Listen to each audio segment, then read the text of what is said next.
Hello, everyone, and welcome back to the Triforce podcast. Maybe the best one. Maybe the best podcast out there. Oh, I thought you meant this was going to be the best episode we'd ever. If only people would listen to it and give it a chance.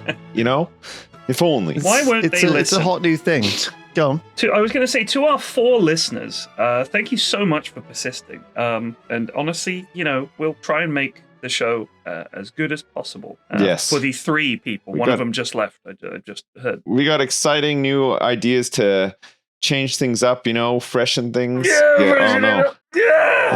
Stretching. I'm stretching. So, you're back from Hamburg. You had a lovely burglary time in Hamburg. I did. It was the International, or TI as it's known, my 12th. Were you turned around for it? Did you like the city in the end? I know you were like thinking, it's going to be shit. Did I say that?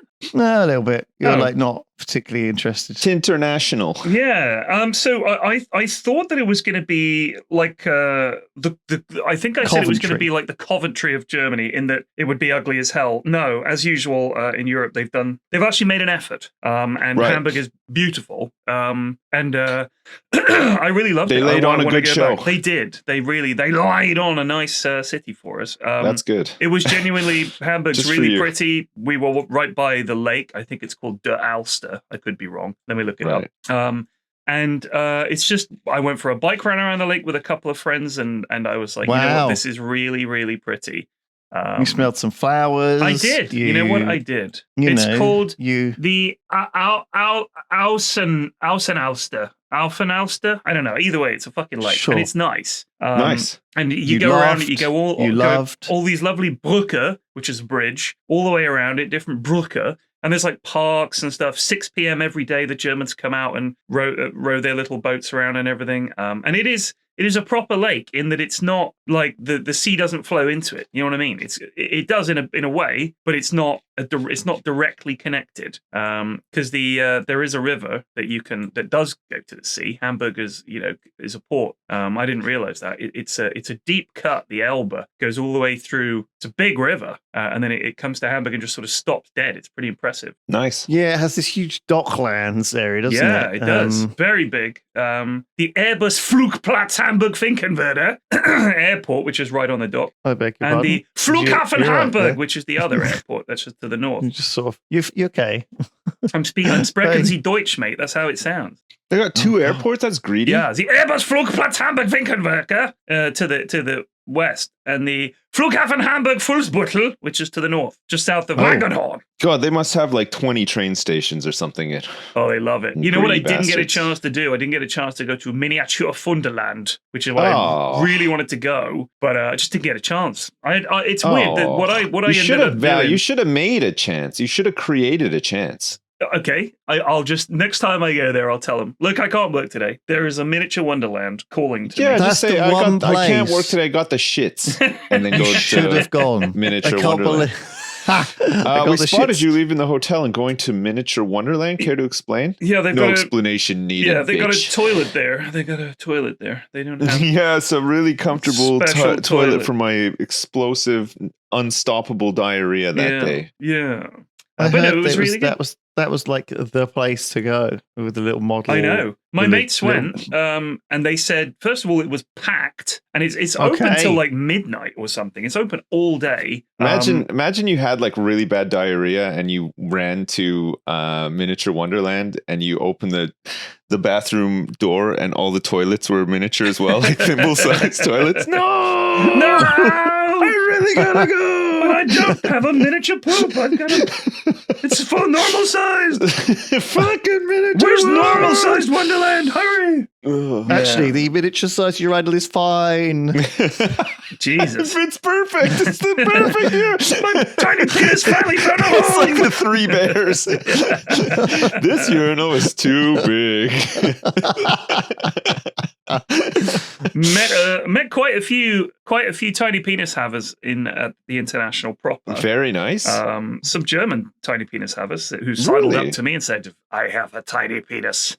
And I was like, "Guten Tag." That is great to hear. Yeah. So maybe we got some more fans then. Maybe we can. Do you reckon that's what it was? That's why it was so busy, because all the tiny penis havers were Miniature Wonderland. Because I said, Do you might ever go. stop them and be like, "What's your favorite episode? Who's your favorite member of the cast?" No, because I know Oh. that it would not be me, which would be kind of a come down. I'd be like, oh, Get out. really? You Who's your almost favorite said who member? you thought it would be. Like you almost said a name there. I did. Well, it's obvious, isn't it? Is it? It's you. It's you, Sips. No, me? Come on. I thought you were going to Yeah. say Lewis for sure there. I thought you were No, going to say I'm Lewis. no one's favorite. I've accepted this. Oh, though. I also have It's- accepted this, but it's it's just like it's someone runs Simon. up and is excited to see you, and I say, "Who's the favorite member? Who's your favorite member of the Triforce?" They're Listen, like, "Sips." I'm it's like, fa- "Well, he's not here. I'm sorry." And then Well, they how look at it me and works. they're immediately Yeah, disappointed. but the thing is, if I went to a Dota thing, everybody'd be like, "Where's Flax?" no, you know what they I would mean? still be saying, "Where's Sips?" They'd be like, "Where's Sips?" God, they would not. Nobody the wants amount to of times hear I get me asked, talk about Dota. you know, where's Sips? As if he's like Yeah. my keeper, as when you're keeper. I'm not Oh even my kidding. God. Like Yeah. I have commands on my Twitch channel that's for both of you that I do not know where you are. Like I Yeah. do not have control over you. You I'm can take not a- your you PA. You could make a pretty safe guess. I'm in one of like maybe 3 places at any given time. Right. Like Yeah. I'd say probably 95% of the time I'm in my garage. And then the other 2 places are in my actual house or at Center Parks. Like I don't go I know. anywhere else. I know. But, Or but getting yeah, milk so, at the shop. quite That's a the few other tiny place. penis habits. They were very, very happy to That's see me. lovely. Very Any sweet. shout outs? That is nice. Shout out to, let me think. There was one. Nah, I've forgotten. Shout out to, you know who you are, huh? That works. Yeah, I that works. guess. I Oh. think that's a good catch-all, really. Yeah, that way they'll think, oh, I think that was me he was talking about. Yeah. You bet it is. You know what bet you it said. is. What a great person you are. There you go. Nice. That guy / girl. Yeah. Oh, yeah. They were the So best. you're home now. Are you happy to be home and having a rest and not being Oh, God. required for too many things? Very happy to be home. Very It's a happy to be busy. It's a busy 2 weeks, isn't it? The old. So it is, yeah. Well, any event really is, but I guess TI, especially if you're doing hosting and stuff like that, it must. So be... I was doing interviews. So I did. I got there before everyone else. I came out a day earlier, and we had to do media day interviews where we prepare all these questions for each player and for each team, and then we sort of do a series of interviews with them, film some other content pieces that they edit up and everything. And then I'm doing coach interviews and exit interviews and stuff like that. So the series is done and we get one of the coaches or one of the players and we're like, oh, that was a tough series, or you guys made that look easy. Do you think you blah, blah, blah? Control, what's the meta, et cetera, et cetera, et cetera. So those are kind of just filler bits where you get to hear from the players and the coaches. And then there's 3 days in the middle that everybody gets off, but I don't have those days off. I still had to do media day stuff on several of those days. So that was a bit sort of like everyone else says, hey, we're going to go to Miniature Wonderland and have fun. And I'll be like, I can't, I've got to work today. So, there's a bit more work on the off days. And then on the main arena days, I only did exit interviews. So when you get knocked out of the tournament, you see my face. I'm the Grim Reaper of Dota at the International. And other I tournaments saw do you this do as an well. interview with a very lively guy. South American lad? Yes. King Who's very- Jumbles. Yeah. That's the one. His Yeah. speech was something else. Yes. I claim no credit for it. It was just, I just asked one question. He just went for it. He was amazing. He went crazy. Yeah, it was good. But got the whole crowd hyped up. And Nice. sometimes the exit interviews go like that, where it's just gold. And sometimes you have to have like 7 questions prepared.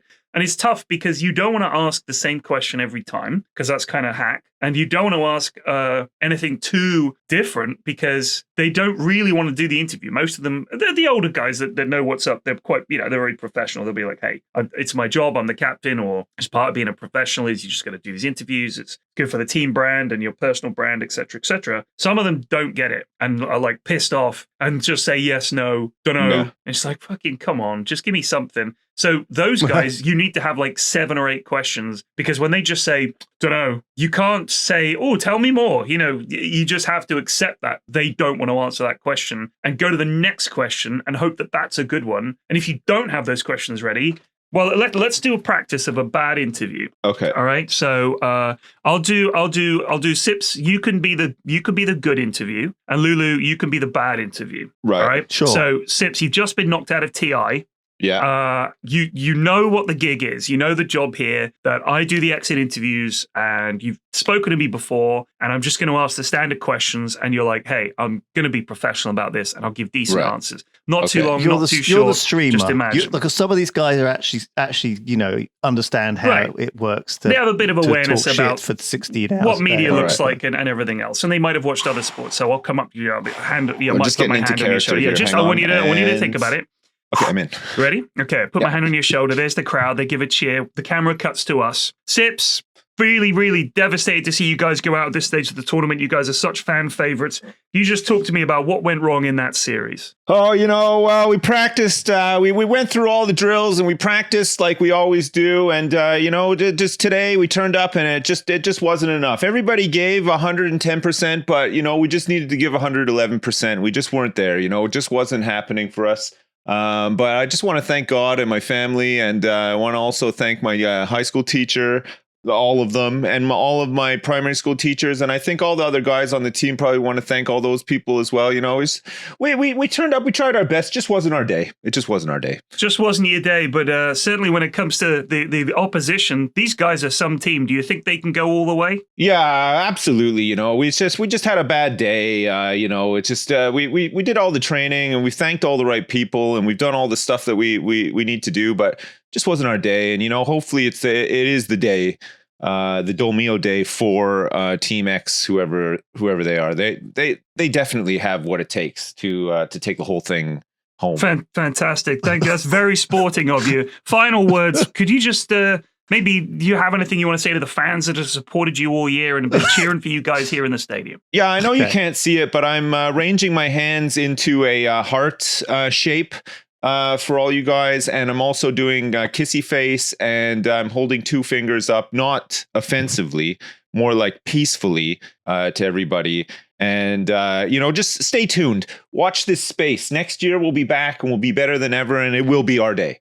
Fantastic, Sips. I'll let you get back to your team. Thank you so much. Back to the panel. That's ideal. Right? Yeah, amazing. That's the perfect exit interview in many ways. Absolute positive word salad. Yeah, just a big word salad of positivity. I know exactly what you mean. Just it nonsense. means nothing. But boring. You'd be nonsense. amazed. We're going to be back next year. And we're going to be back better than the crowd starts going like that. They fucking can't love wait for that. next year. Yeah, Let's go fucking home now. Let's go home right now, guys. Come on, let's go. Fast forward the whole year. Go home. It's like next year. So sure. And then the panel go, wow, great words from Sips there. And, blah, blah. What do you think about what he said? They'll be like, oh, so it's like, it's just seamless. Yeah. So then you get the interviews that are horrible. Okay. So I'll do an example of one where I haven't prepared any questions other than one. And I assume that you're going to talk a lot and you don't. And this is my can't sleep at night nightmare interview. And Lewis is going to be the bad guy. Okay, Lulu? Sure. All right. Lewis, oh my goodness, what a series. Came so close. What went wrong in that final game? You looked like you guys had it. What? I look at the translator. Oh, yeah. So you're assuming that you can't speak English and that is what makes it a nightmare. Yeah, that is another level.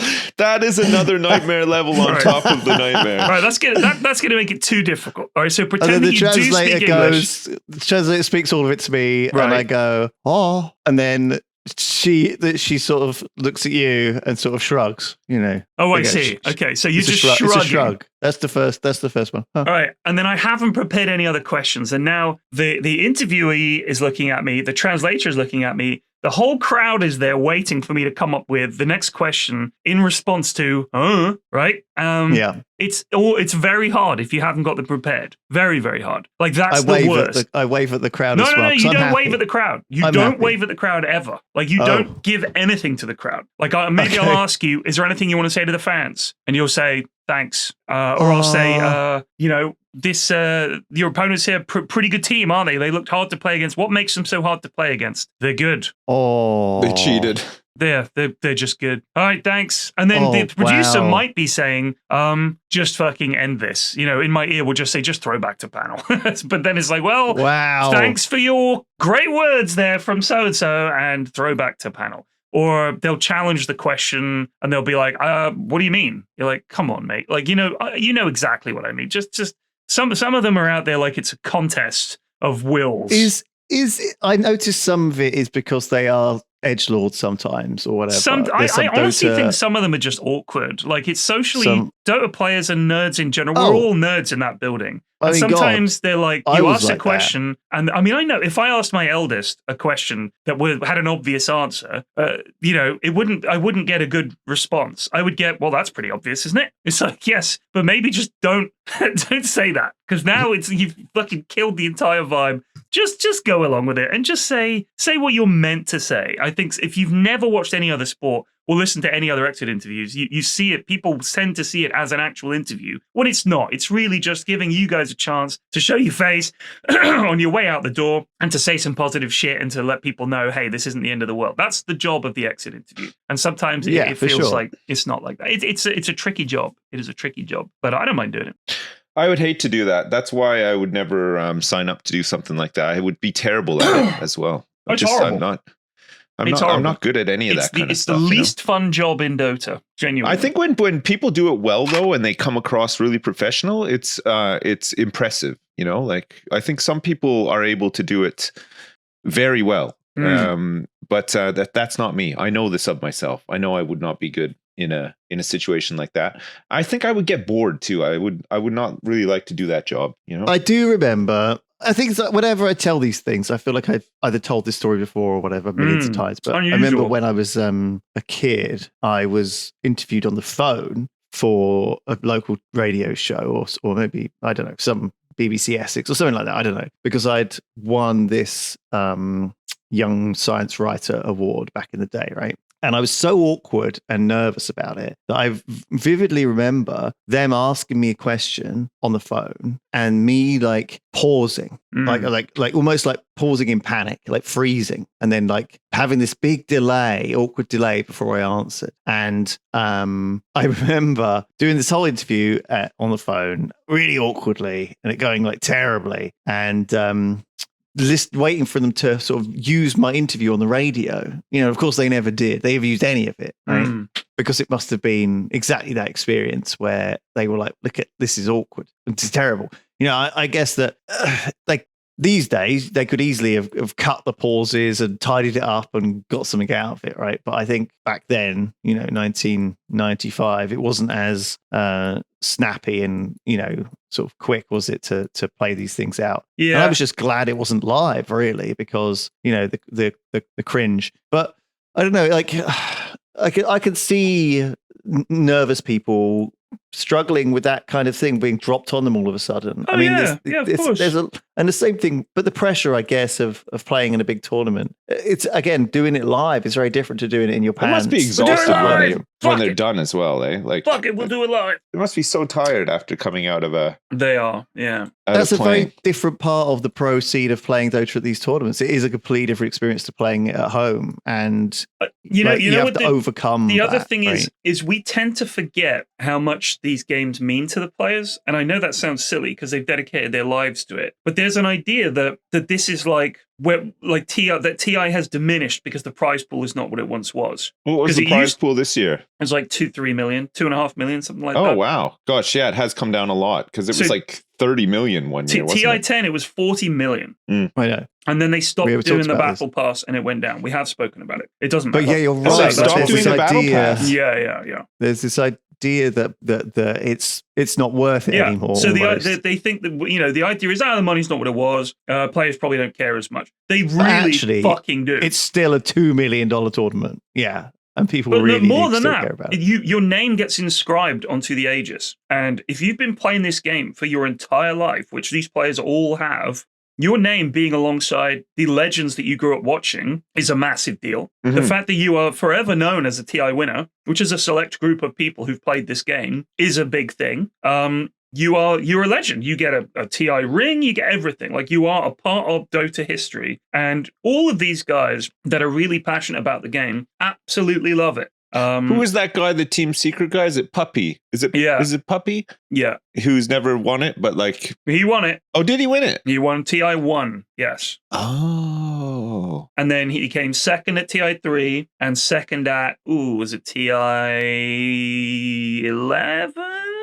What team Singapore. was he with when they won it in TI1? Was that Navi? Yeah. Oh, okay. So weird. I thought he'd never won it. I thought that's why everybody's he like, won I it. can't believe he's never won it. Like everybody just assumed that he's won it like a couple of times, sort of thing. So he's won it once and come second 3 times. He came second in 2012 to IG, the Chinese powerhouse. Then they lost at Alliance TI3, which is probably most people's first big sort of Dota awakening, if you like. That was the big one. Certainly for me, a lot of other people, that was the one that was really genuinely just this amazing moment because the games were good and the popularity of Dota had started to come up because more people had access to the game. It was massive. TI3 was massive. The prize pool at TI 2013, TI3 was my first TI, was $2.8 million. The next year, it was $10.9 million. And it went up every single year from then on, 2021. It went all the way up to 40 million when it was in Bucharest. That was the COVID TI, when we lost a year and then we went to Bucharest. It was meant to be Stockholm, and they had to move to Bucharest because the Swedish government collapsed, and they couldn't. There was literally nobody to okay it. Scenario, and I mean, obviously, the whole point of it was that it felt artificially inflated, that prize pool, by the audience buying what was effectively the best set of cosmetics, and God, that battle pass used to be this thing that got everyone back into Dota, spend huge amounts of money on it. You would spend basically. You're buying cosmetics. You're not really caring about contributing it to the tournament, but it did feel like Valve looked at that and said, this much money should be going to us instead of the tournament. Mm-hmm. Let's instead sell cosmetics in a different way and to keep it. And I don't know, that's my cynical side doing it, but it definitely felt like it was this thing that they had no reason to change other than their own desire to bring the profits over to themselves instead of the prize pool, right? Am I crazy? Because that's... No, so there's a few things. The thing is, that year the prize pool was 40 million. That's 25% of whatever the battle pass raised. So they made 120 of it. Okay, so they made 120 million off the battle pass, and 40 million went into the prize pool. Right. So that's an insane amount of money. That is an insane amount of money. Are they still doing battle passes and stuff? Like, are they still doing the Atlas and all that? No. Valve are not stupid. They're not naive. They're not your best friend. They hire psychologists to understand how to best extract money from their audience. Right. They are very, very smart. They're the smartest people in the world at this, and that's literally I will just what say, they do. I will just say, whilst I'm sure that's true, and I mean, I've known enough of them and worked alongside enough of them to sort of get some idea of how they think about these things. They're very data-driven, very data-driven.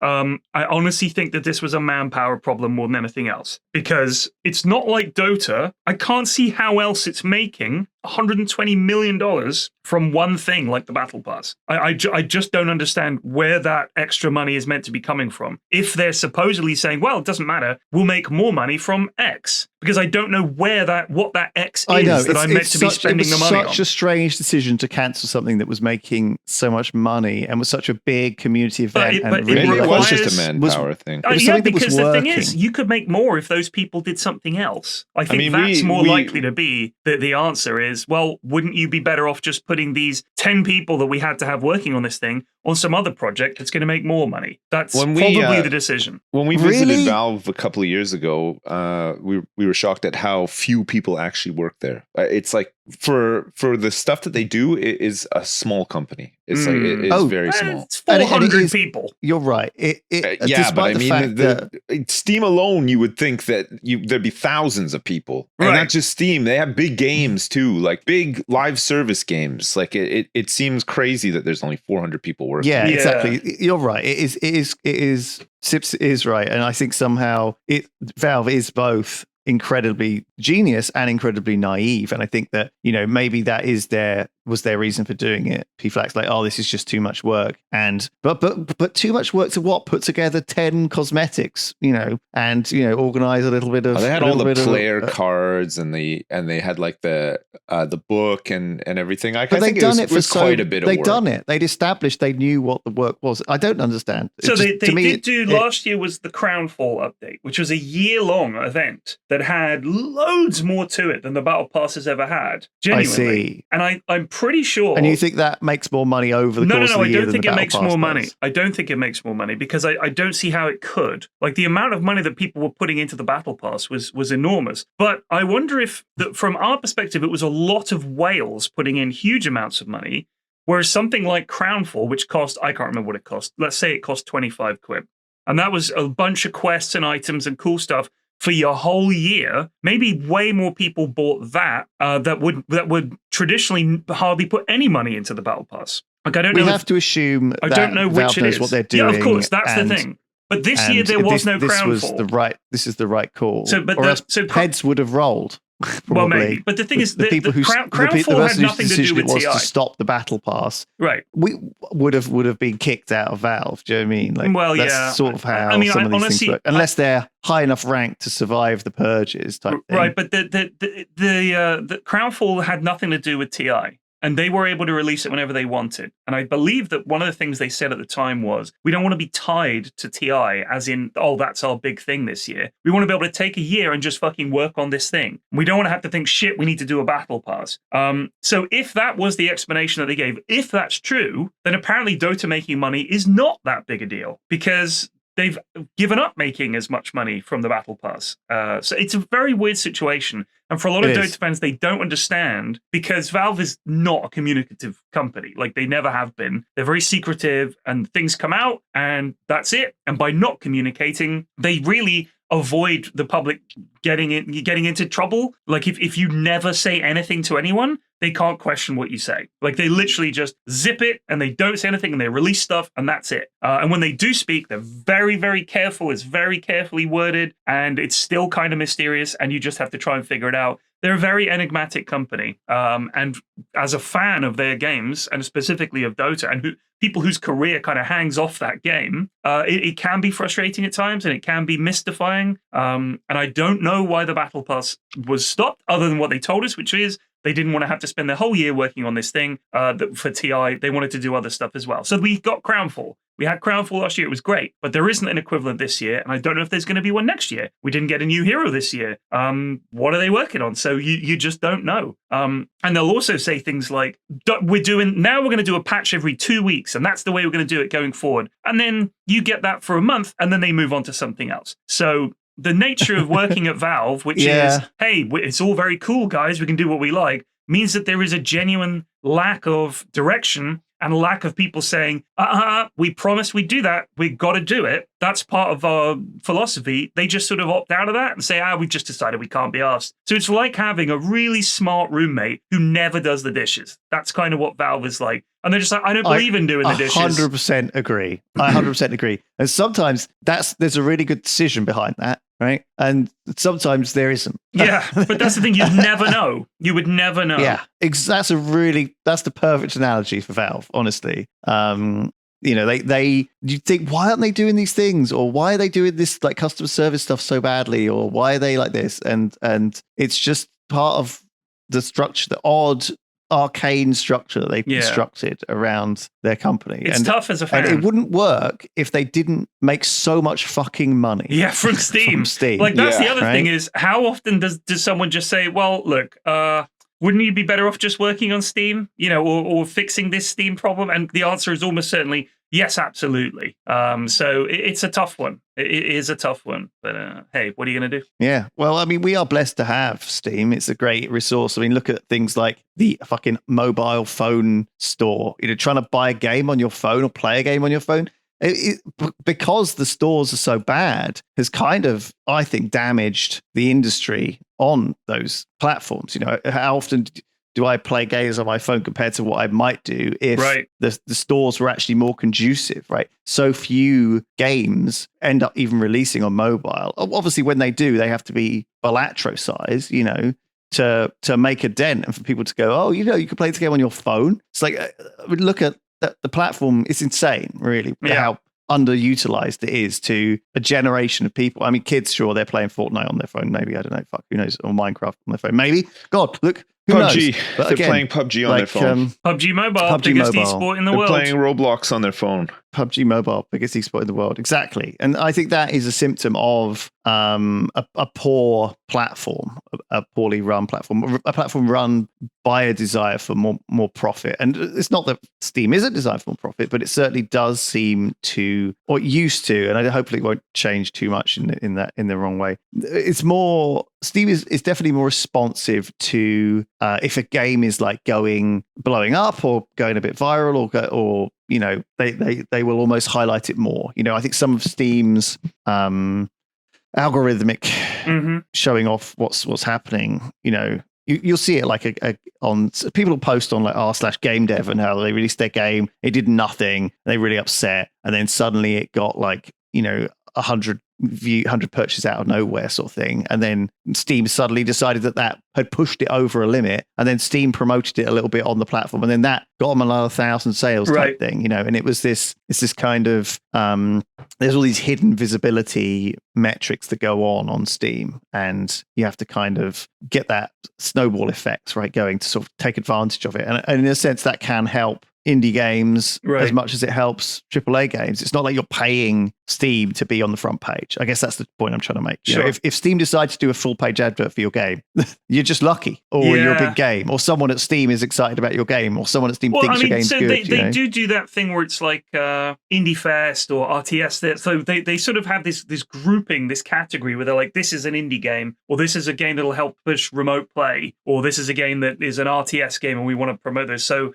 sometimes you'll get bundled in with that, where you just get suddenly uplifted to this category alongside all these big games, and I assume that helps. I use Discovery Queue. I don't know how many other people use it. I use a Discovery Queue a lot on Steam because it's a way of finding games that it thinks I'll like, but that it's not going to put on the front page. And I just tick through that. A lot of them are absolute shit. But sometimes I'll find one, I'm like, oh, wow, I've never even heard of this game. And I'll buy it. And it's really cool. Like there's a game called Nowhere Profit that I really like, which is like a sort of mini Magic the Gathering style card game, roguelike thing. And I've got hundreds of hours in that. I really like it. It's a nice chill game. There's lots of little secret things to unlock. You would never have heard of that game. I've never seen it promoted. I've never met people who've ever played the game. And I found that on Discovery Queue. Bunch of games like that.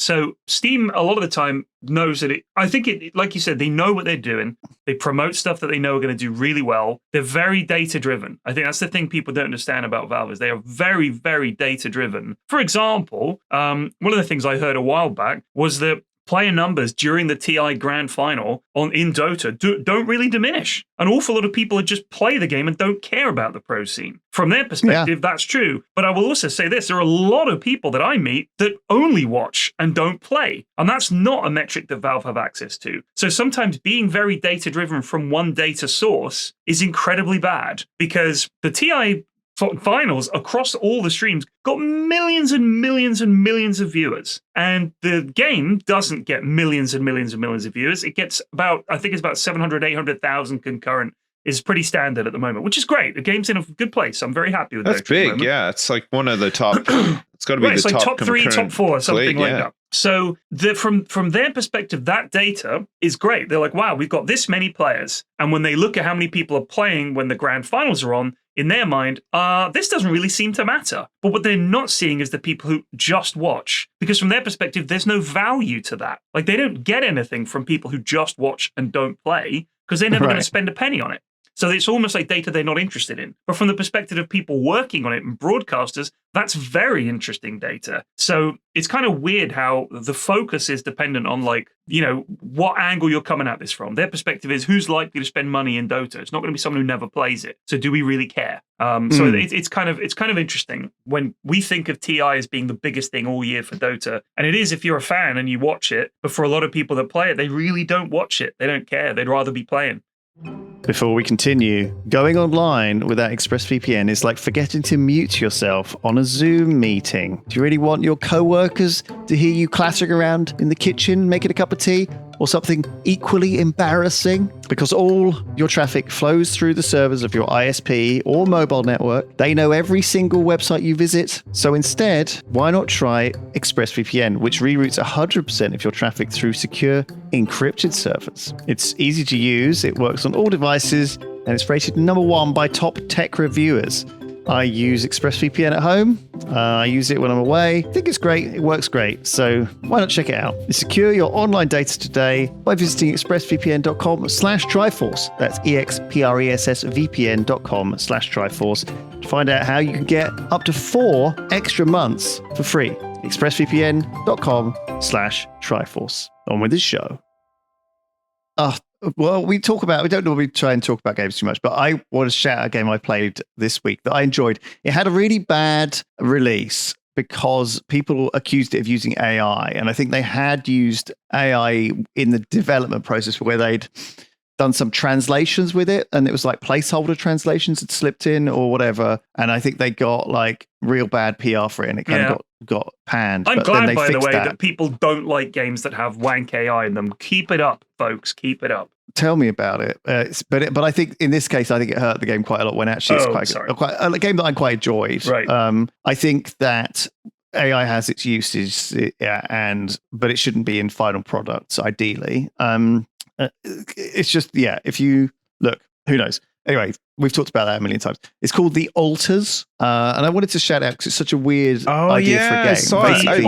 I meant to play that, but I never got around to it. That's the one where you have like an army of clones, right? And you have to go around, and it's got like a bit of base management and like. That's right. So you're basically stranded on an alien planet, like Death Stranding sort of style, and you walk around outside. God, this looks crazy. Yeah, you're the only person who survives this terrible accident, right? And you've got a cloning machine, but you don't know how to like fix the base or do research or do mining and the various things, right? So you have to basically make clones of yourself, but give them a different life path. So like a crucial decision point in your life where you were like, should I leave my girlfriend or should I stay with her or whatever? Do you know what I mean? Or shall I, my mum's like, living with her abusive husband. Do I, fight him or do I run away type thing? These are the choices that you make in your life. Right. And they led you down a different life path where you became a doctor or you became a security guard or whatever, right? And so you clone yourself with these different personality traits, and it's you and a team of like copies of you. And of course, you really don't get on with them.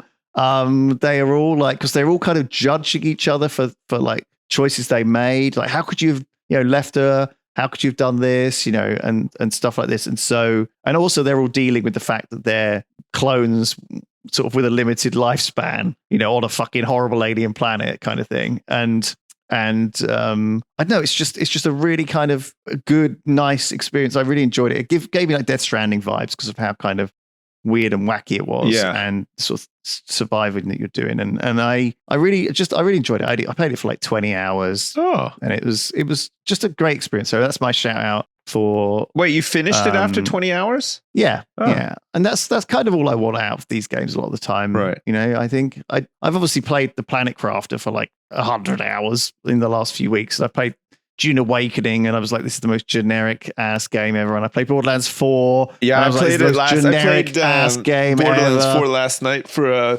a brand thing. I kind of enjoyed it actually. The combat and stuff was pretty fun. If you like that kind of thing, it is a Borderlands game. It's Borderlands 4, the 4th. Yeah, it's another Borderlands game. It's not much different to the other Borderlands games, but I'm just saying, like, I've played a bunch of these AAA games. If this was the App Store, and I was only being given Borderlands 4 and Dune Awakening, I'd be like, I have fucking 8 games. I played a whole bunch of Dune Awakening. Because I played The Alters, it's like, actually, I've had a really good time in gaming this last week. Yeah, Dune Awakening, I like the progress is kind of nice when you get the ornithopter and stuff. I think it was fine. It was maybe I'll go back in, but like I know I feel like it was just a bit fucking generic and boring and dull and like, give me a break. I mean, is it because I'm supposed to be playing it with my mates? Probably. I think maybe that's it. That Borderlands.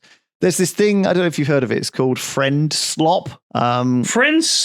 Friendslop. It's games like Peak, which are only fun. Oh, like Repo. If your friends are funny. Phasmophobia and all those. Yeah. All these, they're basically not a good game unless you have funny friends to fuck around with in them. Sure, yeah. And I wonder whether Borderlands 4 and Dune Awakening are the same. But no, I also feel like trying to you can easily play those with your games friends. We are out of sync. right? I want to play like Dune with my friend, but he's played 50 hours of it or even 10 hours of it. And he's out of sync with me. And he's like, where are you? And he turns up in this fucking, all this shit. And he's like, oh, I don't want to do the boring shit that you're doing. I'm doing interesting shit over here. It's like, you can't join me and do it. It's, don't get me wrong. Like, I shouldn't complain about, but I just find it so boring. It's like, God, I'm hating it. And then maybe it's not for me. Maybe it's for someone else, younger people, maybe. I don't know. Maybe it's for the new generation coming through who haven't played it before and want to shoot a fucking alien dog in the face, for 3 hours. It's a giant alien dog. I've been playing. I was playing No Man's Sky, the new update for No Man's Sky, which is really good. And then I moved on to Water Park Simulator, which is been. See, this is what I'm talking about. Like, I'm going to be playing that now. I want to play that. Why? This is my. It's fine. Honestly, Water Park Simulator is one of the better ones. Like it's all right. I want you to do me a favor. I want you, Lewis. Do you have your Steam available? Yeah, I do. Yeah. Okay, and Sips, you've got your Steam available as well. Yeah, I'm looking at it right now. So I want you to go to your profile. Just click on your profile, and on the right hand side where it says games. Yeah. Right. 2,050 games. Right. I've got 701 games. How many games you got? Oh, games. 918 games. Yeah. Games. So click on that. Just click on games. And then you can sort by playtime. Sure. Yes. Okay. Right. Sorting by playtime. So I want you to give me your top 10 most played games by playtime. Right. You know what mine are. Okay. Are you ready? Yeah. Yes. Right. Number 1, Dota 2. Of course. 2,141 hours. Yeah. Number Last 1, played Dota in 2022. 2. Okay. 4,998 hours. Yeah. Last played October 2nd, 2024. Right. Flax, we know yours is Dota 2 as well with like 13,172. 13,000. That's too many. Okay. That's too many. All right. That's Interesting though. Now, what is your second most played game? Well, let's go in the same order we did. Sips, what's yours? RimWorld, 929 hours. Woof. Nice. Woof. 929. That's less than my 5th most played game. Now I've got 2 for work. So Gary's what's mod. your second? Gary's mod. Gary's mod is my Gary's mod, and it's artificially inflated. I obviously do a lot of TTT, but also it's a work game. Gary's mod for me, but I leave it on often as well. I've been playing Gary's mod on and off since bloody. So my Dota time is all in game. I don't idle. I'm never idle. If I've loaded it up, he's gaming. He just playing. games. So that's hours of like that. That's games played. That's 1,000 hours a year because I've been playing it for 13 years. I can't believe you played that much Dota 2 is insane. It's the best game ever made. Yeah. The best game ever made. Right. What's the second best game ever made then? According to this, Football Manager 2012. 2012. Okay. 1,900 hours. Now I know why I've got all that time in that. And it's because that was when I was a stay-at-home dad for both the kids when they were little, and I had it on a laptop. Man, my top 10 is actually so good. Okay, you ready for number 3? Yeah. Number 3 for me is Satisfactory, 666 hours. Nice. Yes. Hail Satan. Okay. Yeah. Hail Satan. Mine's very similar. Mine's Factorio, and it's 1,600 hours. Yeah. Nice. So twice as much as your Satisfactory playtime. And your third, Flax? Football Manager 2011, 1,430 hours. Okay. I thought it was these. Fourth game for me is Oxygen Not Included, 575 hours. Okay. Again, you've streamed that a lot. Yeah, and I played it a lot. 575. But so those are those are rookie numbers. That's not a lot of hours for a game, really. But we'll come to my point at the end of this, which is a very clever point. My next 3 are, again, games that I've played a lot of. Wait, you're doing next 3? This is just meant to be number 4. Well, I've got... I've got Sid Meier's Civilization 5, Sid Meier's Civilization 6, and GTA 5. Right, okay, yeah. That's all for recording. These are all recording games, yeah. These are games that I've played a lot of with, like, not that I wouldn't have, but almost like I've had to organize them, though, right? I've had to organize to play them with friends. If I hadn't had the work as a reason to play them, I don't think I would have put that many hours in. Yeah. Yeah. Whereas Factorio is almost entirely organic. Yeah. My number 4 is Counter-Strike. 1,235 hours in CS. Interesting. And then Football Manager 2024 with 1,000 hours. Is that number 5? Yeah, that's number. Okay, that's listen to number my 5. number 5 is Fallout 4 with 541 hours. Right. Wow. Okay. But to be fair, most of that was spent just making murder machines in Sanctuary. Big, elaborate murder machines, as automated as I can make them as well. Lots of fun making a murder machine. Yeah. A meat factory. And then my next is Hearts of Iron with 1,000 hours. Oh my god. 1,000 hours in Hearts of Iron 4. Yeah. All right, 6 for me is Farming Sim 22. 430 hours of Farming Sim 22. Another one that I went crazy with and got a lot of mods and automated a lot of stuff and everything. It was very fun. Look, I'll just go through the rest of mine. After Farming Sim 22, Prison Architect, 415 hours. Oh, yeah, you played so much Planet of that. Zoo, 403 hours. City Skylines, 400 hours. And then my last 2 are Path of Exile 2, 400 hours, and Path of Exile, 400 hours. So, honorable mentions here's my to point. Played Up, 360 hours of Played Up. And then Factorio, which I've loved Factorio. I finished Space Age and everything, but I haven't played it as much as most. 332 hours, but I've been playing that again recently too.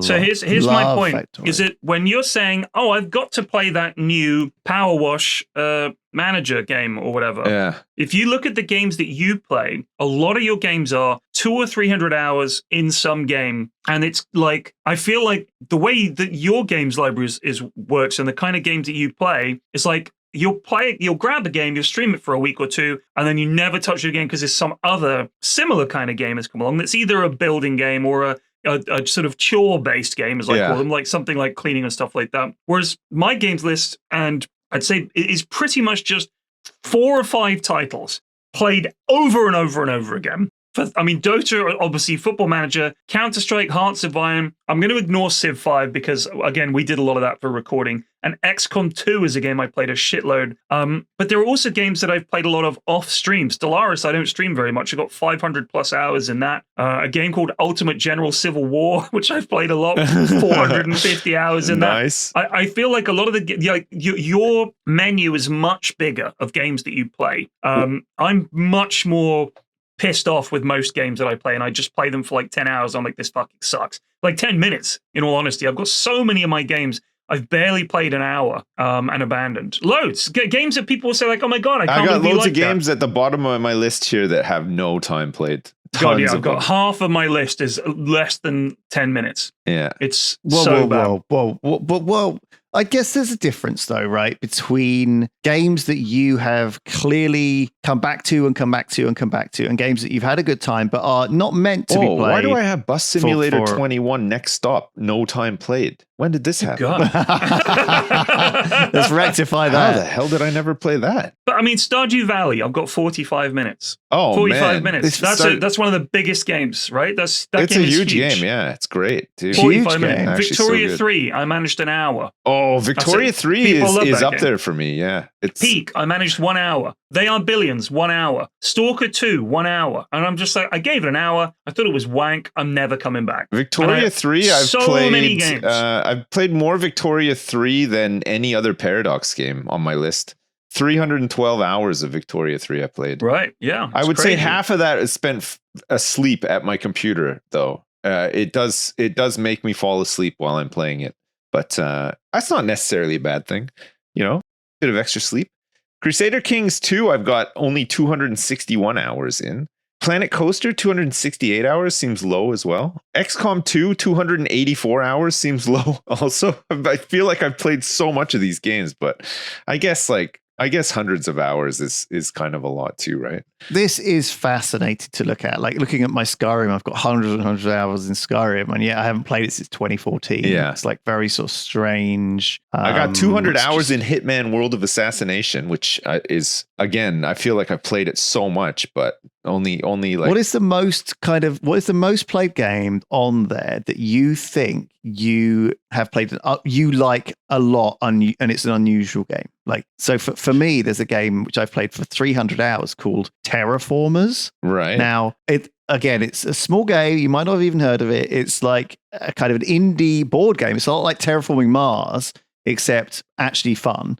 And single player. And is it like real time or is it like a turn-based thing? It's turn-based. You build a little Mars base, you expand, you build little things. For some reason, it just got its hooks in me, and I completed everything in it. Like, wow. Or all the achievements, all the most difficult settings. I just got into it for some. It doesn't even look like much. It's not a huge game. It's got 1,000 reviews on Steam. So it's sold enough to probably just enough to pay for its development. Terraformers, man. For some reason, I bought all the DLC.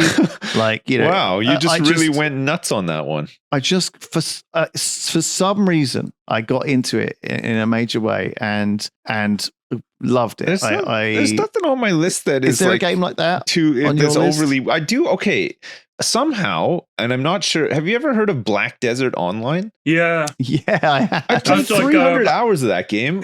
What? I don't even know how. Like, it's my account been hacked or something. Like, I don't even know. I can't even remember any of that time played in that game. Like, I don't know. 300 hours. I don't know what I even did in that game. I don't even know what you would do. I don't even remember. Is it like what you do in it? There was like crafting and trading and stuff, but like after 300 hours, I couldn't have gotten into it that much. Crafting. That's a Sips classic right there. Yeah, you've got to have. That's crazy that you can't remember 300 hours. Like that's quite a few hours. But when did you last play it? I couldn't even tell you like how the game starts or anything. When did you last play it? Last played in 2020, April 23, 2020. But imagine you'd paid for 300 hours of woodworking lessons or something like that. Do you know what I mean? You would have had something. I played 273 hours of Lost Ark, but to be fair, that was kind of cool. Like when the global version came out in 2022, I played it a whole bunch.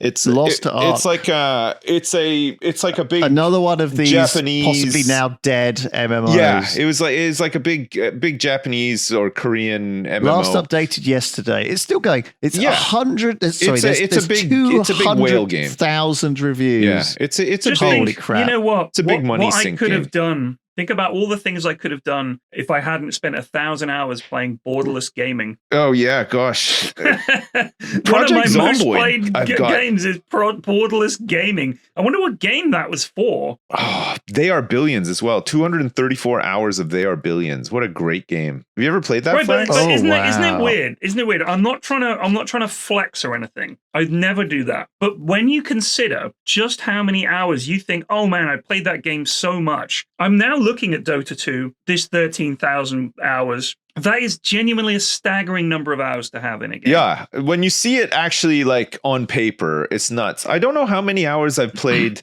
World of Warcraft, but it must be similar to your Dota. I think that for me it's got to be my all-time most played game. Yeah. I'm even gonna play it again soon because the player housing stuff's coming out. It looks awesome. So I'm gonna play WoW again. Like it's insane. Any devs out there, if you want Sips to play your game, you have to be able to clean something. Just put like some dumb shit in it, and I'm there. Yeah. Or you can build a house, and he will come. I will. If you allow him to build it, he will come. Man, I was playing Borderlands 4 last night, and it was like I walked by a place and it said fishing spot. I was instantly fishing. I was there.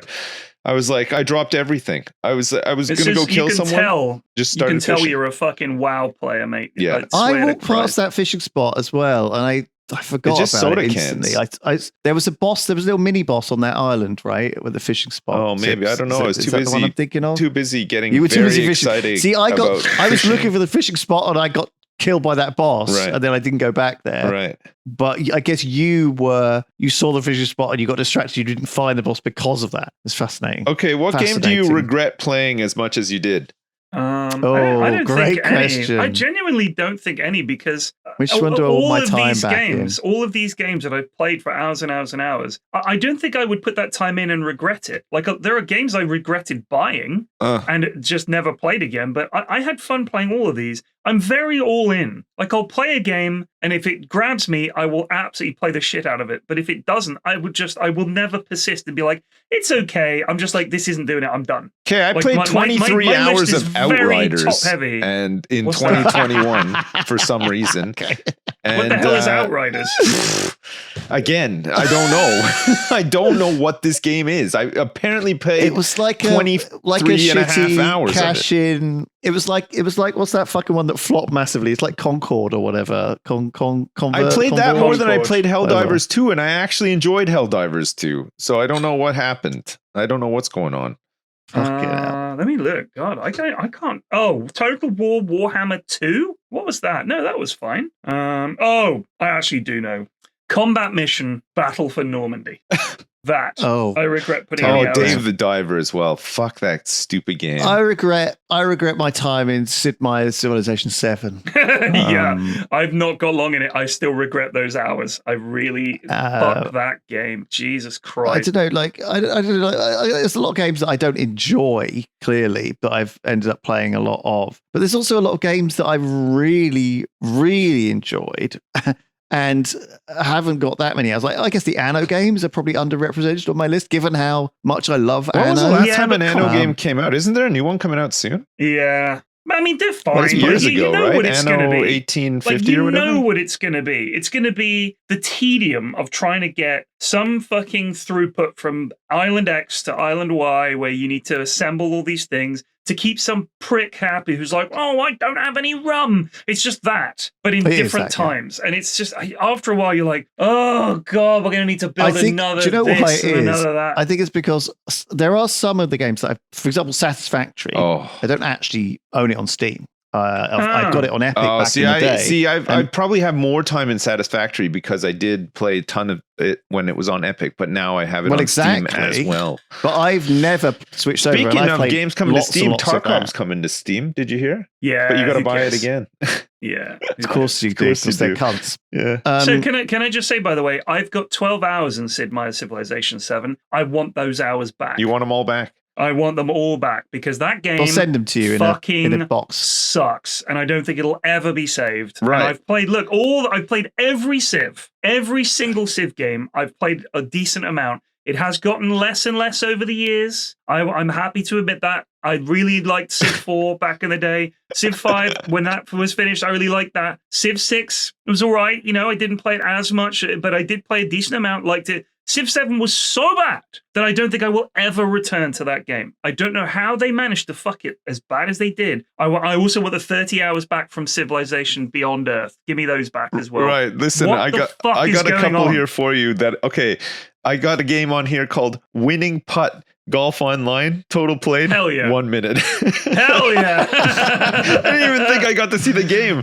Like 1 minute is like you are so annoyed by the menu that you quit. Yeah. Oh man. I also have how many games Sid Meier's Civilization Beyond Earth. 1 minute. What? What is that game? Correct. That is correct. What is it? Wingspan. I only played 2 minutes of that, apparently. Really? LA Noire, 2 minutes. I don't think I could get it to work. Oh. Right. The Total War games I'm not a fan of. Total War Medieval 2 Definitive Edition, 4 minutes played. And also Total War Rome 2 Emperor Edition, 3 minutes played. 3 minutes. I guess I just didn't get past the menu for those ones.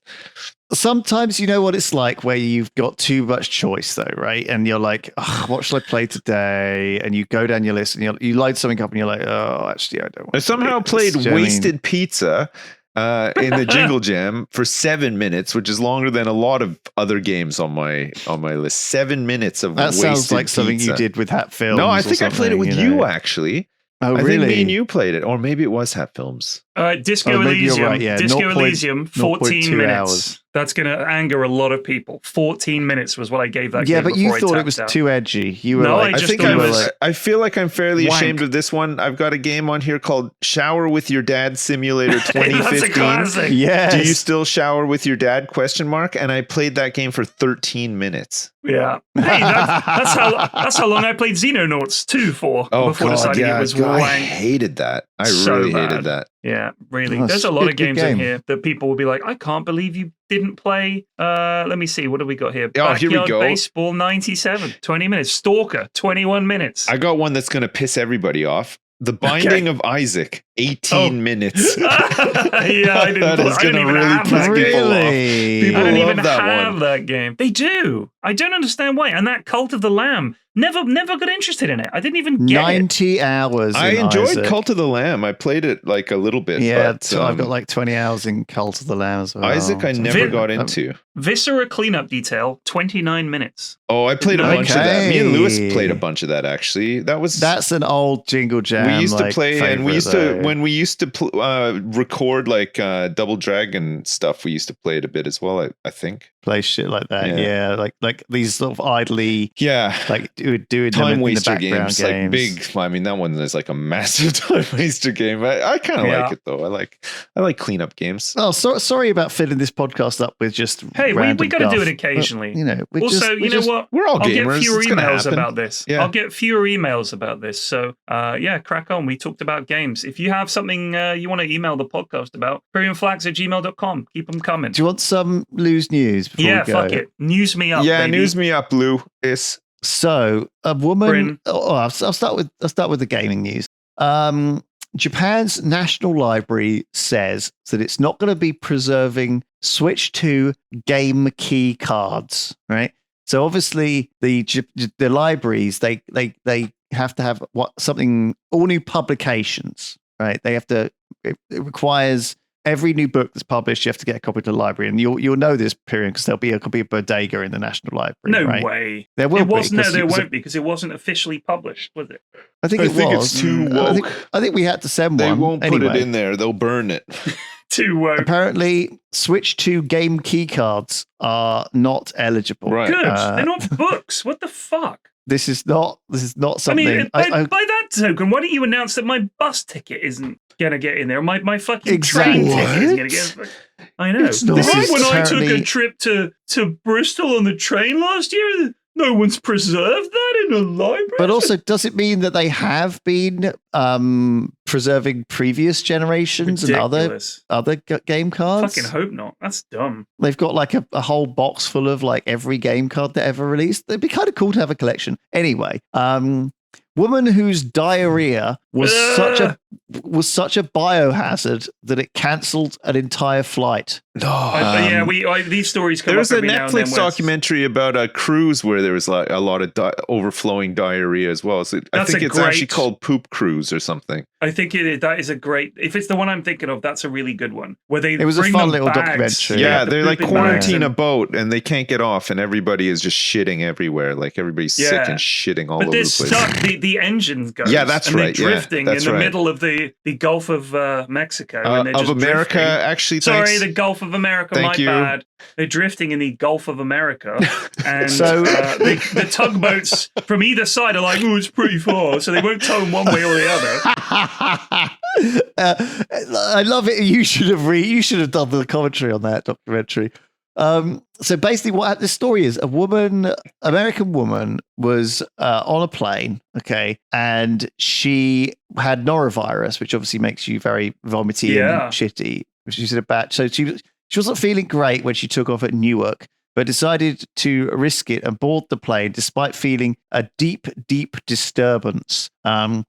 So after takeoff, she had to rush to the bathroom despite the seatbelt on sign and to prevent the worst from happening in front of hundreds of fellow passengers. So for the next 20 minutes, I have more diarrhea than any human should have in their life. But the nightmare didn't end there. She was vomiting, in real trouble. The seasoned flight crew who have seen it all allowed her to stay in the bathroom for the entire flight. She was told to brace for impact while staying in the toilet during landing. Brace. Brace and for then- impact. Yeah. Brace for impact. Yeah, because you're And not then- supposed to be in the toilet when the plane is landing. Yeah, You're but meant you to be- don't, you're you meant don't to do be- the brace thing You're meant to unless be there's a crash. fastened. You're meant to be buckled up in your That's true. seat. Yeah, of course. Because that'll Once she save you. finally landed, she was helped out in a wheelchair before a hazmat team was brought in to deal with the mess. There you go. Oh wow. my god! And Can the you next imagine how flight was embarrassed you'd be? cancelled. Oh, hey, sorry. What an sorry. achievement, I right? need to shit again. Oh, I'm so sorry. I'm shitting Well, everywhere. listen, this stuff could. This is like whenever I hear news articles like this, I'm almost like you. Sometimes it's like a Larry David Curb Your Enthusiasm task situation where he's seen something that almost could have happened in real life, right? Like this.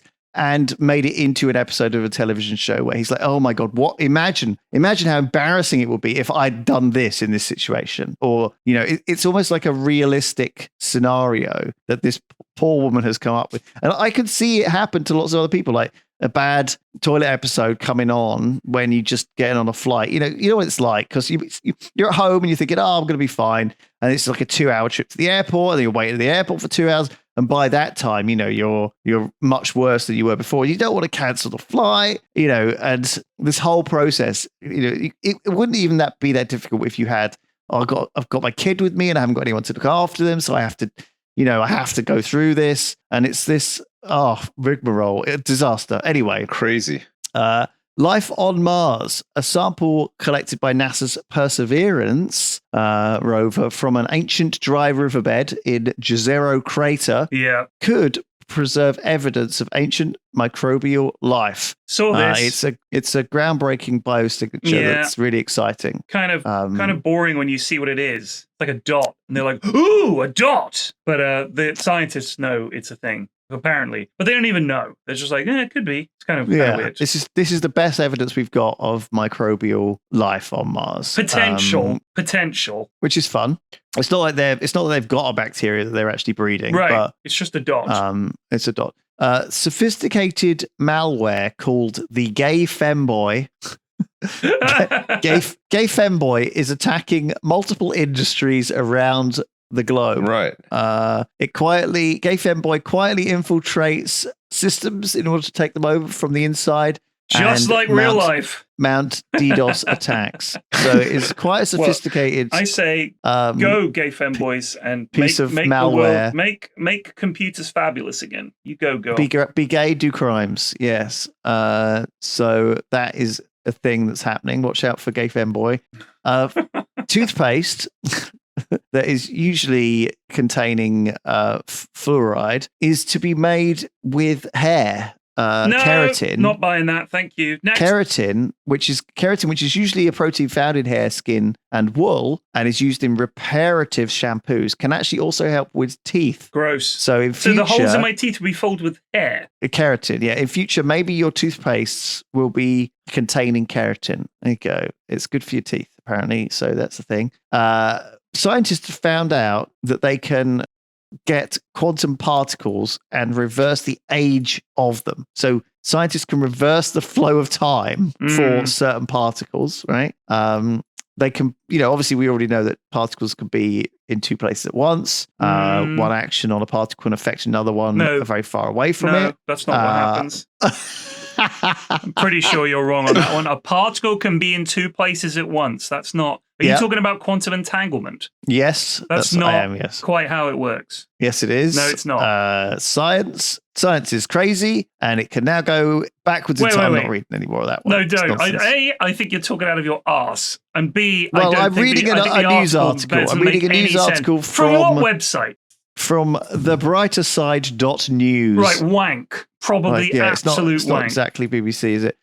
Just for anyone wondering, quantum entanglement is not about. I'm pretty sure, and bear in mind, I've read about this as much as I can and spoken to my friend who's a physicist to try and answer this. But you don't do something to one and it affects the other, because the idea there was that then we could communicate instantaneously across any distance. That's not how it works. You're not going to have instant internet because of quantum entanglement. The fact is that there's something to do with the spin of particles that if it's undecided, when you figure out whether it's an upspin or a downspin, the other one will instantly assume that state at the same moment. But it doesn't mean that you can wiggle one and it wiggles the other, because that would be insane. I'm pretty sure. Please email in if I'm wrong. I'd love an explanation on it. A brief one. If you're a quantum physicist, you're right there, Lewis. Please let us know some interesting stuff. I'm okay. He's sorry. He's choking on his own quantum bullshit.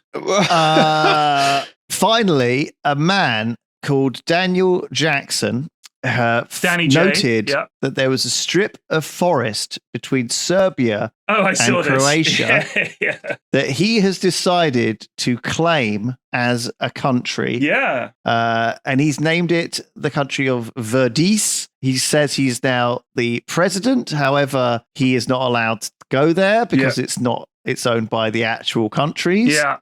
So it's disputed. Well, apparently it's disputed. He's created his own country, and then he can't go there because it is actually somebody else's country. So he's tried to claim it. It's a very narrow strip of land. Right. Like I'm not saying it's like 3 feet wide, but relatively speaking, it's not a big bit of land. But I think it was, from what I remember in the article, when the sort of Yugoslavia and all that fell apart into all these smaller countries, there were some bits that they were like, is that your bit or our bit? I'm pretty sure it's our bit. Pretty sure it's our bit. So it's kind of just left there in the middle of this limbo, this geographical limbo where no one is definitively claiming it. So these chancers who turn up and go, well, then I'm claiming it. I don't think it's legal. Why didn't I think it is interesting. I know. Well, he's got like a cabinet. You can get a passport. It's all a load of guff. I don't know to what end they hope to do. He's got a cabinet. So yeah, not a kitchen No, cabinet. I know. He's got he's got people that work with him, like the Minister of Finance or whatever. He's got like a